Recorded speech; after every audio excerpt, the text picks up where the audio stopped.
இது மாதிரி பயங்கரமா இருக்கு தனம்.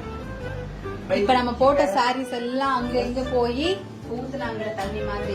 வெறும் ஒரு சின்ன சோப்பா மாறிடுச்சு. ஆமா, இப்ப வெள்ளி பாரா மாறிடுச்சு. வெள்ளி சோப். இப்ப நம்ம அதை எடுத்து அவர் அடிச்சு காட்டுவார் பாருங்க. ஏய், உனக்கு எல்லாமே தெரியுது கைமா. ஐயா பாருங்க, பாருங்க, முக்கியமான விஷயம் தான்.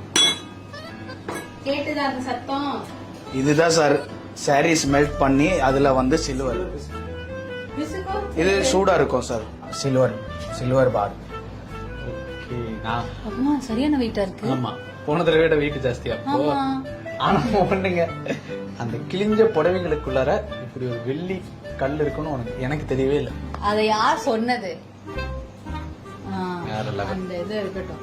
சரி, இப்ப இத வந்து நம்ம உள்ள போயிட்டு வெயிட் பார்த்துட்டு இதுக்கு எவ்வளவு கேஷ் கொடுப்பாங்க நான் சொல்றேன். பையா வாங்க வாங்க. ஏய், கால்ல கீழ போட்டுக்காத. சோ வெயிட் பாத்துருவோம் சார். பார்த்து அதெல்லாம் ஒண்ணும் ஆகாது சார். இந்த வெயிட் வந்து 708 கிராம்ஸ். 708 கிராம்ஸ். 708. இப்போ உங்களுக்கு எப்படி சார் இது வந்து இதுக்கு கேஷா வேணுமா இல்ல நீங்க வெள்ளியா எடுத்து போறீங்களா? இல்ல கேஷா வேணும். Okay sir. சோ இது 708 into 77 54,500 வருது சார். 54,000 ரூபாய் கிழிஞ்ச புடவைக்கு.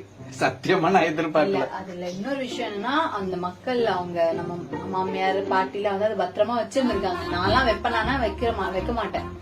பட் இதுக்கப்புறம் வைப்பேன். இந்தாங்க மேம் 54,500 rupees.